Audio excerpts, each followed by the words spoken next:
So today I'm going to tell you guys about the Battle of Glorietta Pass. This was a Civil War battle that took place in New Mexico in the year 1862. And it took place in Glorietta, New Mexico, which is about 16 miles south of Santa Fe and 6 miles west of Pecos. But I want to take you guys a little more back and fill you in on the history leading up to this battle so it's more understandable for you. After America won the Revolution, it pretty much gained the whole east coast of what is now the east coast of America. Pretty much everything east of the Mississippi. Almost. But just so you get what I'm saying, the Revolutionary War happened and America got its independence from Britain, and so they had the East Coast to begin with. Then there was the Mexican-American War of 1846 to 1848, which resulted in the Treaty of Guadalupe Hidalgo in 1848, and that's when America gained pretty much the Southwest from New Mexico to California. Then a year later in 1849, the California Gold Rush came, and that's what started bringing a lot of the Americans to the West. Then there was the Gadsden Purchase of 1853, and that's when America purchased the southern part of New Mexico and Arizona. Then there was another gold rush, but this was the Colorado Gold Rush in 1859, so that started bringing more people to the West, to Colorado. So in February 1861, that's when states started seceding from the Union. That's when they became the South, the Confederacy. That's when the states broke off and became two. That's when America was divided between the Confederacy and the Union. The Confederate States still had legal slavery, and the Union illegalized it, I guess you could say. So the two were still part of the federal American government. They kind of shared stuff. They kind of tried to stay united. They kind of tried to live in peace, even though they're two separate things with slavery and non-slavery.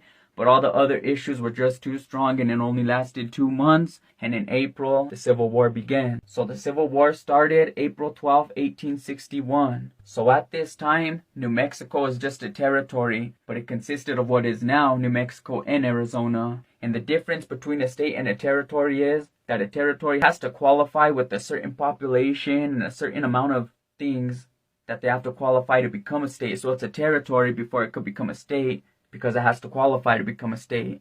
So let me introduce the first character in the story. This is Confederate Henry H. Sibley. And this guy started as a Union soldier, and he was stationed at Fort Union, which is the biggest fort in New Mexico at the time. But he was from Louisiana, so he had sympathies for the Southern cause. So he jumped ship, and he went to the president, Jefferson Davis, that was the president of the Confederacy, and he asked him if he could invade New Mexico and start bringing New Mexico into the fold and all the West. So President Jefferson Davis gave him the okay, so he went to Texas and he started gathering a force of rowdy Texans. So Sibley's mission was to come to New Mexico, take New Mexico, and then come north all the way to Colorado, and then take the gold and silver reserves in Colorado, and then move west to California, and then take California, because they had ports out there that he wanted to take. They also had the silver and gold mines that he wanted to take. And that's also where the Transcontinental Railroad ended, so he wanted to take that. He also wanted to raise more Confederate soldiers. He wanted to make them secede to the Confederacy. Also, the silver and gold mines would fund the war effort for the Confederacy. So Sibley raised an army in Texas, and he dubbed it the Army of New Mexico.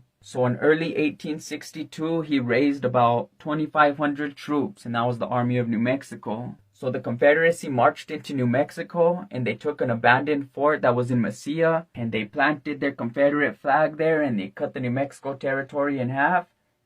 They cut it in half the long way, and he proclaimed the southern half the Confederate state of Arizona, and Mesilla has its capital, and that's near present-day Las Cruces, New Mexico. So Sibley's first and main mission at this point was to take Fort Craig, which is near present-day Socorro. Fort Craig was the largest Union fort in New Mexico. So Sibley's attempt to take Fort Craig is what led to the Battle of Valverde, or the Battle of Valverde Ford as it's called. I'll teach you guys about the Battle of Valverde in another video, but it's mostly famous for having Kit Carson involved. So on February 15th, Sibley marched towards Fort Craig, and he got within 15 miles. He wasn't going to attack Fort Craig. His plan was to stay there and lure them out. He wanted them to attack him, but it didn't work. The Union commander at the post didn't bite the bait. They waited outside Fort Craig for a long time until they got impatient, and then they left. They crossed the Rio Grande and they headed north, more closer to Fort Craig. I guess they changed their plans and they were going to finally attack it. But the Union soldiers were sent out and they met them in the middle, which resulted in the Battle of Valverde. So the Union had 3,000 troops in this battle and the Confederacy had almost 2,600. In the end, the Union had 68 dead and the Confederacy only had 36 dead. The Union had 150 wounded and the Confederacy had 160 wounded. And then the Union had only 1 missing or captured and the Confederacy had 204 missing or captured. So I guess that was a Confederate victory because they were able to march north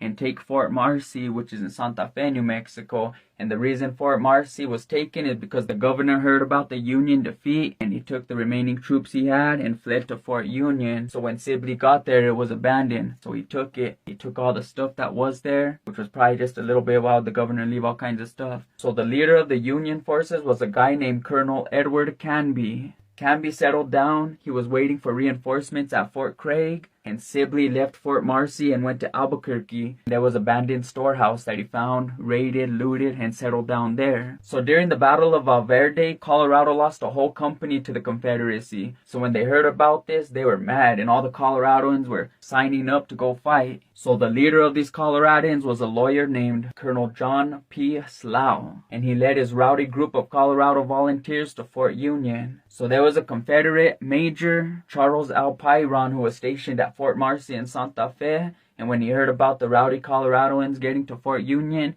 he moved south towards them. And then from Fort Union, Slough and the Coloradoans head south to go meet their homie Canby, who was waiting at Fort Craig for his reinforcements. So now you have Slough with an army of Union soldiers and Pyron with an army of Confederate soldiers heading on a collision course towards each other. And that collision course collides at Glorietta Pass in Glorietta, New Mexico. On March 26, 1862, Major John Chivington of the Union and Charles L. Pyron of the Confederacy engage in a battle. So the Union wins this first battle and they took prisoners, so they had to take their prisoners back to camp and refresh their soldiers, so they drew back and went back to their camp. That was March 26th. Then on March 27th, both sides spent the whole day gathering reinforcements. After gathering their reinforcements, the Confederacy ended up with 1,200 troops and the Union ended up with 1,300 troops. And on March 28th, the Battle of Glorietta Pass took place. In the end, the Union lost 50 and the Confederacy lost 51. The Battle of Glorietta Pass was considered a win for the Confederacy until they came back to camp and found all their supplies burned. So he only left a couple hundred troops to guard the supply train, and most of them were the sick ones and the injured ones because he needed the good ones to fight the battle. While the Battle of Glorietta Pass was going on, Major Chivington attacked the supply train and burned everything, which was about 80 supply wagons, 500 horses and mules, etc. I don't know what else. The Confederacy had no food, no water, no supplies. They had little or no support from the locals. They were suffering from Native Americans attacking them, and they couldn't live off this unforgiving land. So they decided to go back to New Mexico, and that was it. So the Battle of Glorietta Pass is often referred to as the Gettysburg of the West, and this attempt was the last attempt of the Confederacy to push into the West. I hope you learned something new. This is Trajity. Now.